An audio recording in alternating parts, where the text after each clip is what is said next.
আর যে বাধাই করছে তার নাম হলো রিপন। আপনারা অবশ্যই আপনাদের র্যাকেটের যদি কোনো সমস্যা হয় বা আপনাদের র্যাকেটের তার যদি ছিঁড়ে যায়, তাহলে আপনারা অতি সত্ত্বে ঈশ্বরদী পৌর মার্কেটের সামনে রিপন ভাইয়ের কাছে এসে আপনারা র্যাকেট বাঁধতে পারবেন। এই যে ভাইয়েরা আসছে এখানে। ভাইরা কোথা থেকে আসছো ভাইয়া?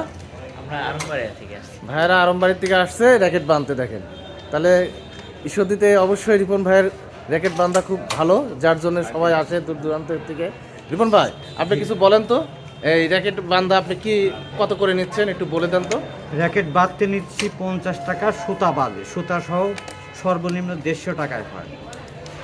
এখানে হলো সর্বোচ্চ 1000 টাকা পর্যন্ত সুতা পাওয়া যায়। আচ্ছা আচ্ছা, এখানে মানে আপনি যদি একটা র্যাকেট বাঁধতে চান মানে সুতা বাঁধে, তাহলে আপনাকে অবশ্যই 50 টাকা করে দিতে হবে একটা র্যাকেট প্রতি।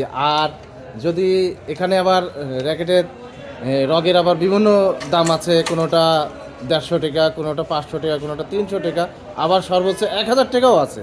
তো আপনারা জন্য শুভকামনা রইল। অবশ্যই আপনারা আপনাদের র্যাকেট যদি বাঁধাতে চান তাহলে চলে আসবেন, রিপন ভাইয়ের সাথে যোগাযোগ করবেন। সবাই ভালো থাকবেন। আসসালামু আলাইকুম।